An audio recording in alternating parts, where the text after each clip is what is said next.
My girlfriend said I should be grateful she even answers my calls. So I stopped calling. I'm Connor. Been working as a project manager at a logistics company in Dallas for about 5 years now. The job's solid, decent pay, benefits, and I'm actually up for senior PM, which would be huge for me. The hours can be brutal during peak season, but I've always been the type to put in the work. My girlfriend Madison does PR and event coordination for this agency that handles brand activations, club launches, that whole scene. We've been together for 2 years and 2 months. Things were good at first, really good. She was fun, spontaneous, and I liked that she had this whole creative side I don't have. I'm spreadsheets and timelines, she's Instagram stories and VIP lists. But about 6 months ago, something shifted. She got tight with this new group of girls who call themselves women who date up or some shit. They're all about knowing your worth and maintaining standards. Which cool, everyone should have standards. But the way Madison talking started to change. Suddenly I was too predictable. My Friday night routine of hitting the gym after work and grabbing beers with my buddy Jake became boring office guy energy. The fact that I meal prep on Sundays meant I don't know how to enjoy life. She dropped comments about guys in the event industry who actually know how to have fun.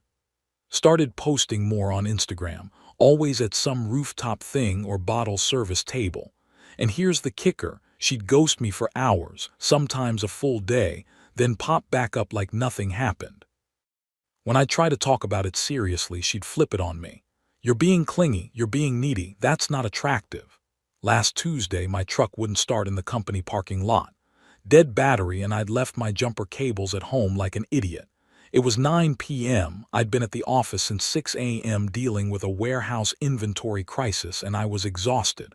I called Madison. She was my girlfriend. That's what you do, right? She answered on the fourth ring. I could hear music and voices in the background. Hey babe, I'm stuck at work, truck won't start. Any chance you could come grab me? I'll buy you dinner, Connor. She cut me off and her tone made my stomach drop. You should be grateful I even answered your call right now. I don't have time to just come grab you whenever you ask. I sat there in my truck, phone pressed to my ear, processing what she just said. Not I'm busy but I can come later. Not can Jake help you, just that, yeah, I said quietly. I get it, thanks anyway. I hung up. Called an Uber, got home at 10:30, had my truck towed the next morning, got a new battery installed. Cost me $200 and half my lunch break. Madison texted me Thursday afternoon, drinks tonight, like nothing happened. I didn't respond. And here's the thing, I didn't block her, didn't post cryptic Instagram stories, didn't text her friends or her mom asking what's wrong. I just stopped calling, stopped texting first, stopped making plans, stopped asking about her day, stopped checking in. Cold turkey, complete silence from my end. If she wanted to reach out, my number worked. But I wasn't going to be the one chasing anymore. 3 weeks went by. 3 entire weeks and she didn't call once. Didn't text. Nothing. Which told me everything I needed to know, honestly. But I was fine. Weirdly fine. I threw myself into work, spent more time at the gym, helped Jake paint his new apartment, caught up on sleep. My stress levels actually dropped. Then yesterday happened. I had this massive client presentation scheduled. We're talking potential 6-figure contract I'd been prepping for 2 weeks. I got to the office at 7 a.m. to run through everything one more time. At 8:45, 15 minutes before the clients were supposed to arrive, Jessica from reception called my desk. Connor, there's someone here to see you. A young woman, she's crying pretty hard. Says she needs to talk to you right now. My brain short-circuited. Client meeting in 15 minutes, crying woman in my lobby. Did she give you a name? Madison. I felt my jaw clench. I told Jessica I'd be down in 5, finished setting up the conference room and headed downstairs trying to keep my face neutral.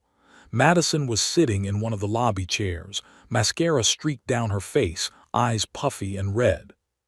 She was wearing workout clothes, leggings, and an oversized hoodie, which was weird because Madison never left her apartment without a full face of makeup and a going-out outfit. When she saw me, she stood up fast. Connor, oh my God, Connor, what are you doing here? I kept my voice low, professional. My coworkers were walking past, definitely noticing. I needed to see you. You won't answer my texts, you won't call me back. I haven't gotten any texts from you in 3 weeks, Madison. I texted you last night. She pulled out her phone, scrolling frantically. See, I sent you. She stopped, stared at her screen.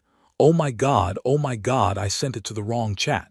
Amanda from HR walked by, slowed down, glanced at us. Everything okay, Connor?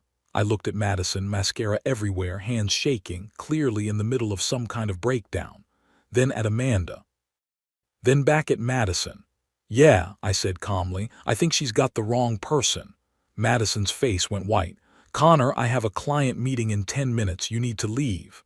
Can we just talk, please? 5 minutes. Jessica was watching. Amanda was still hovering. 2 of the warehouse guys were pretending to check the bulletin board but definitely listening. Fine, 5 minutes, outside. But that was 4 days ago, and what she told me in that parking lot changed everything I thought I knew about the last 3 weeks. Update 1. Sorry for the delay. Had to pull a few doubles this week because our inventory system decided to crash during our busiest quarter. Also needed time to process what the hell is happening in my life right now. So picking up where I left off, Madison crying in my office lobby, me with a massive client meeting in less than 10 minutes and me telling her I'd give her 5 minutes outside. We walked to the Starbucks across the street. I didn't get her anything. Didn't offer, just sat down and waited. She kept wiping her eyes, looking at me like she expected me to comfort her. When I didn't move, she started talking. I'm sorry. I'm so sorry, Connor. I've been a complete bitch to you and you didn't deserve any of it. Okay, that made her pause. That's it, just okay. Madison, I have 8 minutes now. What do you want? She flinched. I miss you. I miss us. These past 3 weeks without you have been hell and I realized I made a huge mistake and I want to fix this. You had 3 weeks to reach out. I know. And I was stupid. I was playing games because Alyssa and the girls kept saying if a guy really wants you, he'll chase you, and I thought you'd come back and I could. She stopped herself. You could what? Nothing. It's stupid. Say it. I thought if you came running back it would prove I still had power in the relationship. I just stared at her. This girl I'd been with for 2 years, who I'd helped move apartments, who had driven to the emergency room at 2 a.m. when she had that allergic reaction, who I'd planned a surprise birthday trip to Austin for, and what she cared about was whether she had power over me. Why did you really come to my office today, Madison? Her eyes shifted. Bingo. I told you I miss. Bullshit. You texted the wrong person last night. You weren't even trying to reach me, so why show up crying at my job during business hours? She went quiet, picked at her cuticles. Finally, I'm in trouble at work. What kind of trouble? There was this big event 3 weeks ago, product launch for this new tequila brand. I was the lead coordinator, and something went wrong with the budget, like really wrong. I waited. There's an invoice that doesn't match up, and some expenses that look inflated. And my boss is saying either I falsified documents or I was careless with vendor payments, and either way it's a fireable offense and there might be legal implications. And did you do it? No, well, I mean, not exactly. It's complicated. Either you faked invoices or you didn't, Madison. I let someone else handle some of the vendor coordination because I was overwhelmed and he said he had connections and could get us better rates, and I didn't double-check everything because I trusted. She stopped. Who? It doesn't matter. Who, Madison? This guy, Steven. He freelances in the event space. He's worked with our agency before. I thought he was helping me, but apparently he was skimming money, and now everything's under investigation and I'm the one who signed off on the payments and my boss is talking about firing me and I'm terrified and I don't know what to do. It clicked. All of it. The new friend group. The comments about guys in the industry. The ghosting. The sudden need for space. So you came to me because you need help. I came because I miss you. No. You came because your life is falling apart and you need someone to bail you out. You spent 3 weeks not giving a shit if I was alive or dead because you thought you had something better lined up. And now that it's blowing up in your face, suddenly I'm worth answering the phone for again. That's not fair. You told me I should be grateful you answered my call when I needed help. You remember that. Her face crumpled. I was having a bad day. I don't care if you were having the worst day of your life. You don't talk to someone you supposedly love like they're lucky to get your attention. I stood up. I need to get back to work. Connor, please, I just need you to what? Make a call. Use my connections. Fix this for you. You know people in logistics, supply chain, maybe someone who could vouch that these vendor discrepancies happen all the time, or maybe talk to my boss's boss who you met at that charity thing. I actually laughed. Couldn't help it. You're unbelievable. I'm not a hotline you call when your life's on fire, Madison. I'm done being your backup plan. I walked away. Went back to my office. Nailed the client presentation, by the way. We got the contract. Biggest win of my career so far. Celebrated with the team that night at the brewery down the street. Didn't think about Madison until I got home around 11 p.m. and saw 17 missed calls and a dozen texts. Please just hear me out. I can explain everything. I made mistakes, but so did you. You're being cruel. I'm going to lose everything. I almost responded. Almost. But then I remembered 3 weeks. 3 weeks of silence when I wasn't useful to her. And now that she needed something, I was suddenly important enough to blow up my phone. It was almost funny if it wasn't so ironic. Update 2. Okay, so this is gonna sound like I'm making shit up, but I swear on everything this is real. Wi-Fi was down at my apartment all weekend, so I've been using my phone's hotspot and it's been annoying as hell, but whatever, here we go. After Madison blew up my phone Thursday night, Friday was quiet. Too quiet. No texts, no calls, nothing. I figured maybe she finally got the message. Saturday morning I was at the gym with Jake. We were doing deadlifts and talking about the Mavericks game when his phone buzzed. He looked at it, frowned, looked at me, looked back at his phone. Bro, what? You still follow any of Madison's friends on Instagram? I don't think so. Why? Because apparently some serious shit went down last night and it's all over their stories. He handed me his phone. His girlfriend Emily followed Alyssa, one of Madison's date-up crew. And Alyssa had posted a long message to her close friend's story, except Emily was still on the list from some girl's trip they all did months ago. The story was about fake people in the industry and users who pretend to have connections. No names, but the comments were going crazy. I scrolled through them and one girl wrote, "Is this about what happened with Em and Steven? Steven. The guy Madison mentioned who helped with the vendor coordination. Who the hell is Steven? Jake asked. No idea, except I was about to find out because 2 hours later Madison called me. I almost didn't answer, but curiosity got the better of me. Connor, her voice was wrecked. She'd been crying by the sound of it. What? Did you see Instagram? No, everyone knows. Everyone freaking knows and I'm being destroyed and I don't know what to do. Madison, I'm at the gym. I don't have time for Steven posted screenshots. That made me pause. Screenshots of what? Of our texts, from the last 3 weeks. He posted them in the event industry group chat to defend himself about the vendor thing, and now everyone's calling me a snake and a liar and I'm done. I'm completely done. What was in the texts, Madison? Silence. Then, please don't make me say it. I'm hanging up. Wait, okay. She took a shaky breath. I was talking to him during those 3 weeks, more than talking. I was sending him screenshots of me not reaching out to you and we had this thing going. My grip on the phone tightened. What kind of thing? He said he could help me move up in the industry.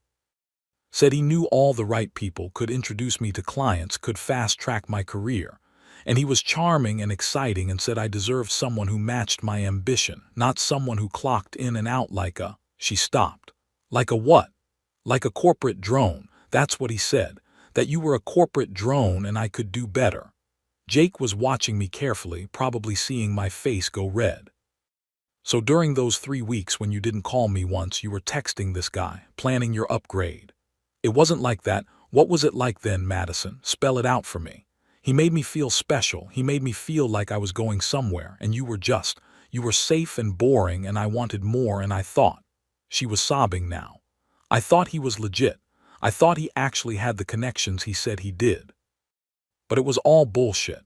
He's a freelancer who jumps from gig to gig. He's in debt. He has a girlfriend in Houston he never mentioned. And he was scamming our agency the whole time with those fake invoices. And when my boss started investigating, he threw me under the bus completely.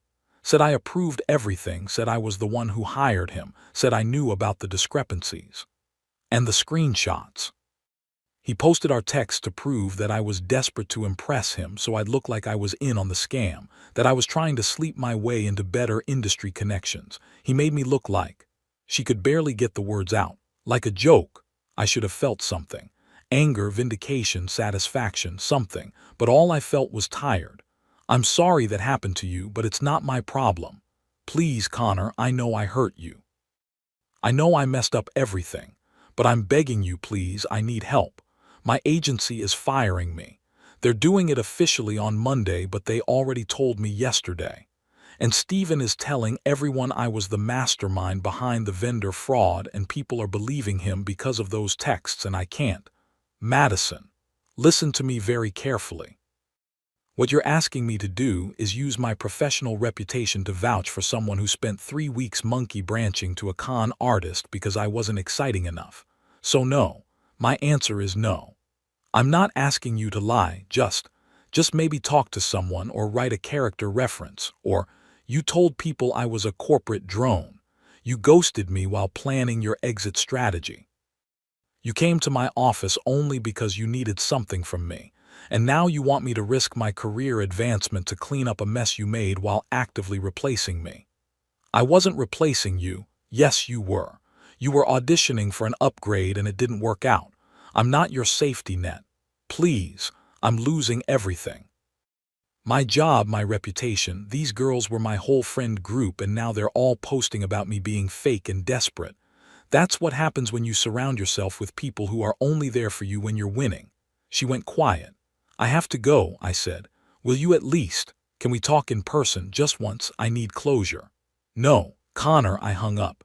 Blocked her number. Blocked her on Instagram, Snapchat, everywhere. Jake was staring at me. You good, man? I'm good. You sure? Because that was heavy.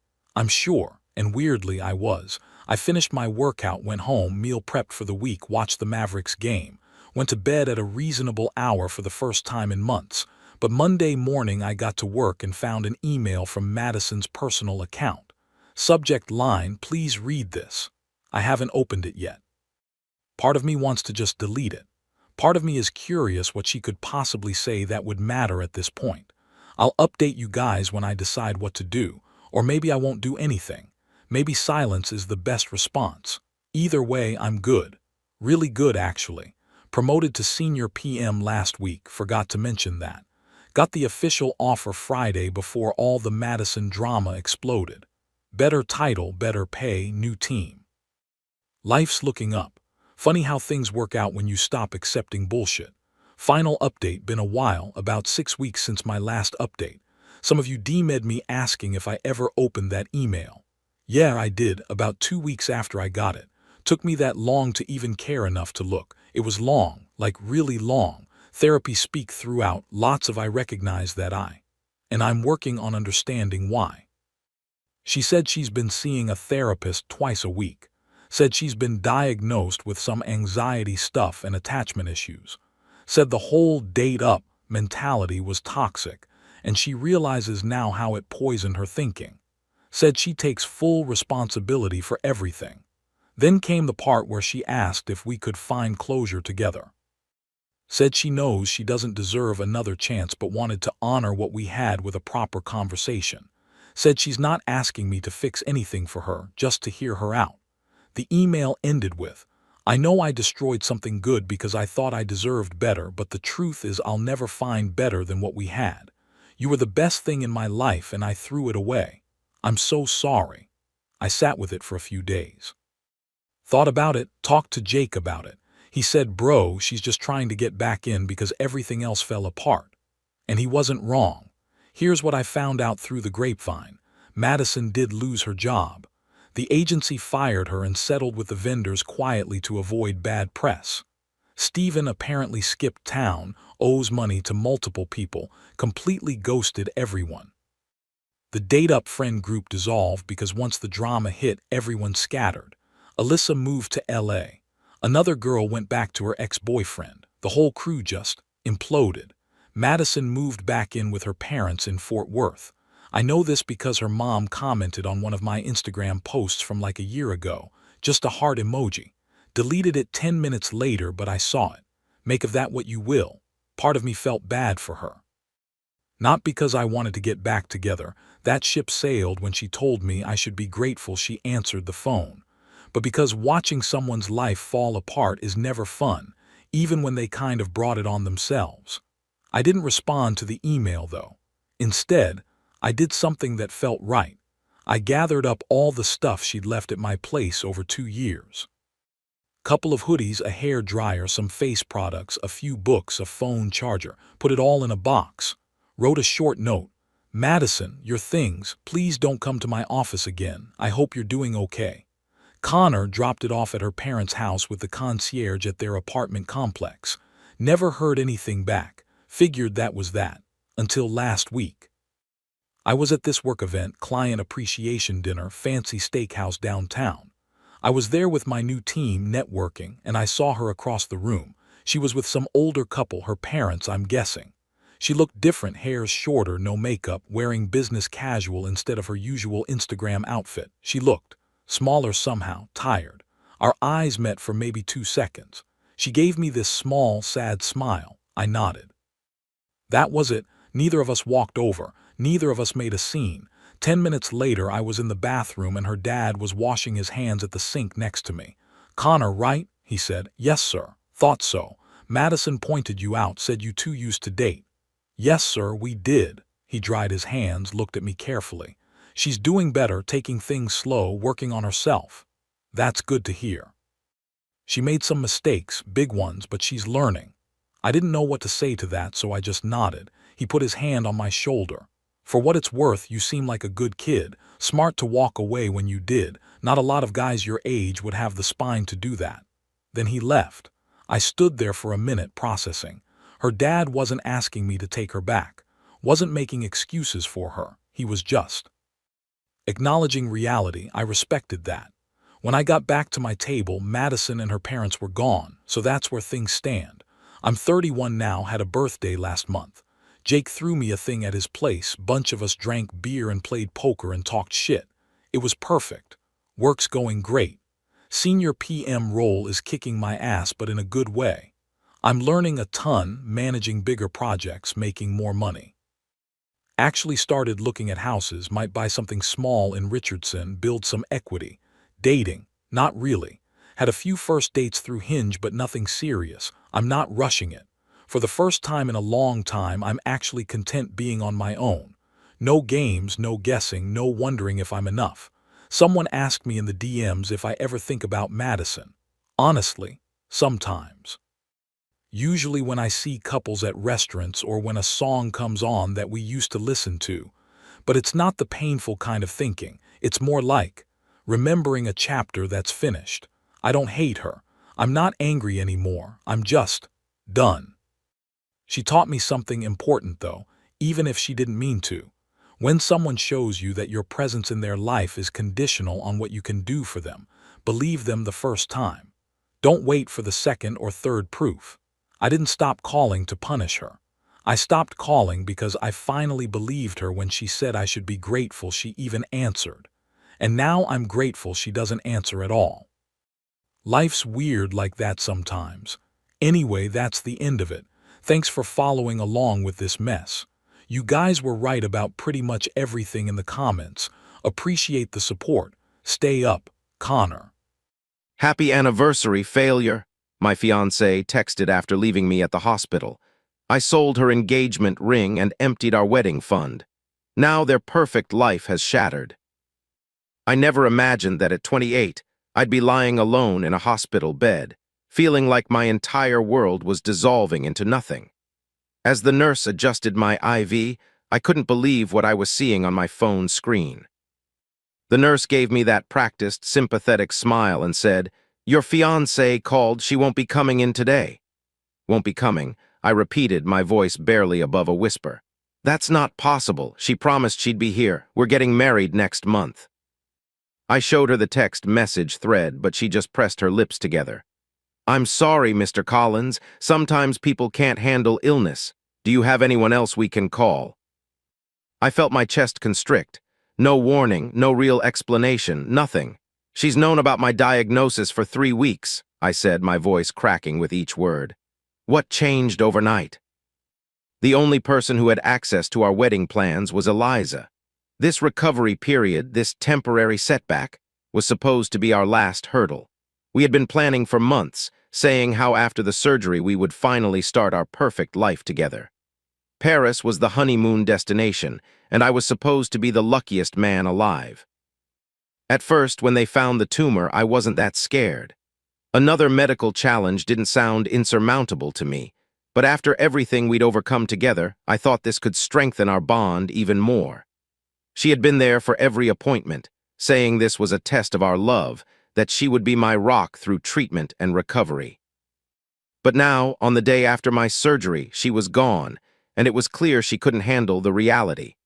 I struggled to sit up in bed and pulled out my phone, trying to reach her again. I didn't expect her parents to respond, so I went straight to Eliza. She always kept her phone close. I texted her. "Hey, the nurse says you called. Is everything okay? I really need you right now." I waited 5 minutes, 10 minutes. The machines around me beeped steadily and the antiseptic smell started to make my stomach turn. Finally, my phone buzzed. I opened the message, expecting some explanation or an apology. Instead, the message from Eliza read, "Happy anniversary, failure." For a moment, I thought it was a mistake. Maybe she'd sent it to the wrong person. But the more I stared at it, the more I realized this wasn't a mistake. It wasn't even a cruel joke. She was doing this deliberately. My heart trembling, the moment stretched impossibly long. I felt a wave of anguish rise in my chest. After everything I had sacrificed for her, helping with her student loans, financing her startup business, buying her a custom-designed engagement ring worth 3 months of my salary just last year, she was still abandoning me at my lowest point. I had worked through countless nights to give her the life she wanted, to be the devoted partner she claimed to need, but this was the final betrayal. I couldn't believe how callous she was, all the promises she had made about standing by me in sickness and in health, but I never thought she'd leave when those vows were truly tested. I gritted my teeth through the pain and typed a reply. "There's a surprise waiting for you when you check our accounts." My phone immediately lit up with calls from Eliza. I declined each one with bitter satisfaction. She wanted to destroy me at my weakest? Fine, I'd show her what destruction really looked like. Over the next few days, while I recovered in that sterile hospital room, I systematically dismantled every bit of our shared future. I started with the engagement ring, the $18,000 custom-designed piece I'd commissioned with stones from my grandmother's heirloom collection. She'd been showing it off all over Instagram, posting weekly photos and tagging luxury wedding accounts with hashtags about her perfect man.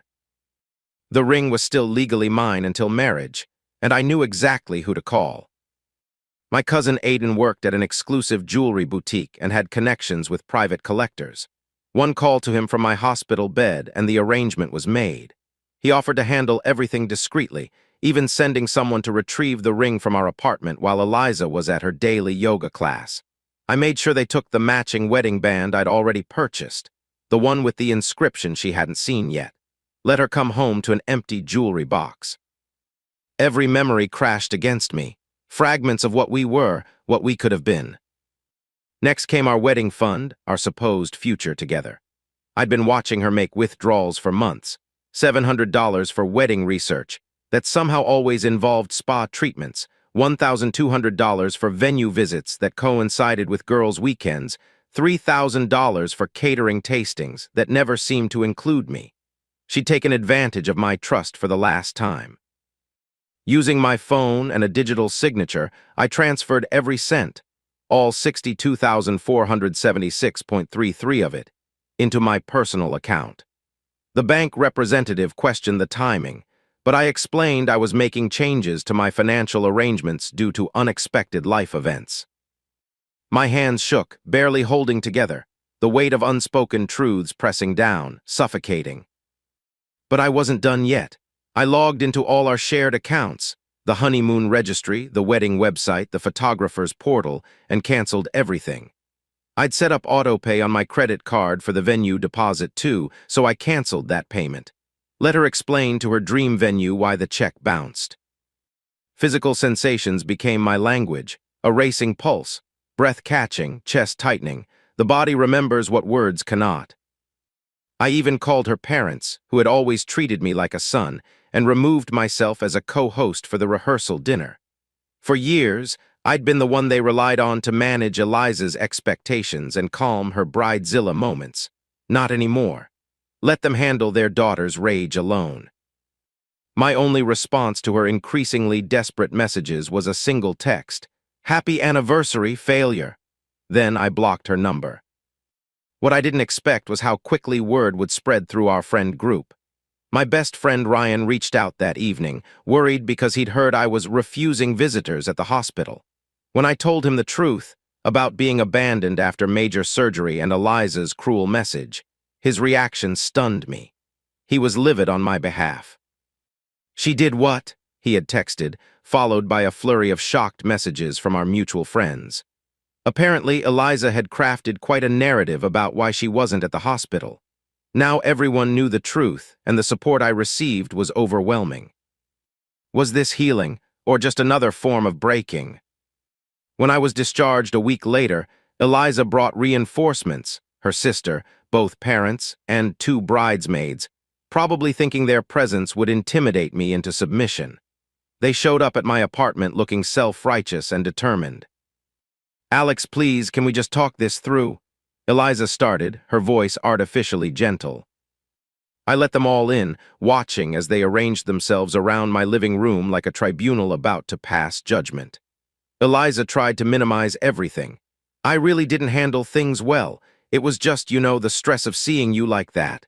I panicked. I couldn't help but laugh, though it pulled at my stitches. "Well, then you're going to love how I panicked while you were gone." I told them everything about selling the ring, emptying the wedding fund, and my final decision to cancel our entire wedding. The room descended into chaos. The room felt smaller, memories larger than the walls could contain. A universe of unresolved emotions condensed into this single, breathless moment. Eliza screamed about betrayal while her parents tried to talk about legal implications. Her bridesmaids alternated between comforting her and shooting accusatory glares at me. Even her sister tried to appeal to my better nature, but I barely registered her practiced attempts at manipulation. It was mayhem. The argument continued until my pain medication started wearing off and I finally had enough. I told everyone to leave before I called security. Eliza and her entourage stormed out, but Ryan, who had arrived midway through the confrontation, stayed behind to make sure I was okay. "Listen," Ryan said after things quieted down, "I have an idea. When you're fully recovered, why don't we take that trip to Colorado we've been talking about? The cabin's still available." "Let's get you past this," he added. I hesitated, thinking about the recovery ahead, but then Ryan smiled and said, "Come on, man, you deserve something good after all this." And so I agreed to the mountain retreat. We made arrangements for once I was cleared to travel, and here's the ironic part. We used my half of the honeymoon fund that I'd earmarked for Paris. When Eliza called a month later, sobbing about how she'd made a terrible mistake and wanted to reconcile, I sent a single photo, me standing on a mountain peak with the caption, "Found my better view. Goodbye, failure." Then I blocked her new number. What was left after love dissolved? Just these raw, electric fragments of feeling. We eventually made it to Colorado, and the solitude was exactly what I needed until I returned. My apartment had been broken into, my clothes slashed to ribbons, with "You shouldn't have taken my future" written in lipstick across my bedroom mirror. Eliza's final act of desperate revenge, but she miscalculated, terribly. The aftermath crushed her in ways she never anticipated. I had installed a security system after receiving several concerning emails from her, so I had high-definition footage of her entering my apartment with her spare key at 2 a.m. The video captured everything. Eliza methodically destroying my clothes with scissors, her sister keeping watch at the door, both of them taking selfies with their handiwork before writing their lipstick message. I didn't just file a police report, I made sure the evidence reached the right channels. Her startup's investors received anonymous tips about their newest entrepreneur's criminal behavior. Rising tech star arrested for breaking and entering after failed relationship. The security footage was submitted to the police, and soon her professional network witnessed the collapse of her carefully cultivated image. She was served with papers during an important investor meeting, the officers interrupting her pitch to hand her the restraining order and criminal complaint. Her potential investors watched silently as she fell apart, her professional demeanor crumbling as she was escorted from the building. The charges weren't minor. Breaking and entering, vandalism, destruction of property, and violation of medical privacy. When it was discovered, she'd been telling people false information about my condition. Her parents hired an expensive attorney, draining the funds they'd set aside for her sister's college tuition. The legal battle forced her to put her business on hold, and without my financial support, her startup quickly ran out of funding. Her designer business suits were replaced by increasingly desperate social media posts trying to save her company's reputation. Investors pulled out one by one, unwilling to associate with someone who had become a liability overnight. Within 6 months, she had to move back in with her parents, the same parents who had bragged about their daughter marrying up at every opportunity. They ended up canceling their anniversary cruise to cover her mounting legal costs. The irony lost on no one that they were sacrificing their celebration of love to deal with her destruction of one. The final blow came when she had to sell her luxury car to pay restitution for the damages to my apartment. Each payment she made was a reminder of what she'd thrown away, her financial independence eroding with every check she wrote. Our social circle completely realigned. Most friends sided with me, especially after seeing the footage and learning how she'd abandoned me immediately after surgery. Her bridesmaids stopped returning her calls, uncomfortable with how she'd manipulated them into participating in her version of events. Even her sister eventually reached out to apologize, admitting Eliza had always been self-centered, but she'd been too intimidated to stand against her. We're not friends, but there's a civil acknowledgement when we run into each other. Eliza tried to reconcile several times over the next year, sending elaborate gifts and tearful voice messages about how she'd made the biggest mistake of her life, and still loved me more than anything. I donated the gifts to charity and deleted the messages unheard. Some wounds, once inflicted, should never be reopened. These days, I'm rebuilding slowly but surely. The surgery was successful, and though recovery took longer than expected, my prognosis is excellent. The money that would have funded our life together now goes into my medical expenses and a foundation I started for patients without support systems. I've built a chosen family of friends and supportive colleagues who understand that loyalty isn't conditional on convenience. Sometimes Eliza still tries to reach out through mutual connections, usually when she's had too much to drink or her latest relationship has failed. I always send the same response through intermediaries. Happy anniversary, failure. It's harsh, perhaps, but it reminds me of how close I came to binding my life to someone who couldn't honor even the most basic commitment, and how much stronger I am for walking away. The hardest lesson wasn't discovering that the person I loved could be cruel. It was accepting that I deserved someone who would stay, especially when staying got difficult. Now I know my worth, and I'll never again settle for someone who sees me as disposable. As I trace the scar on my chest each morning, I'm reminded that some wounds heal stronger than the unbroken skin that came before. I am that scar now, more resilient, more authentic, and infinitely more aware of what real love should be. Thank you so much for listening to my story. If you have any thoughts, I'd love to hear them, so please leave a comment. Don't forget to like and subscribe if you want more stories like this one.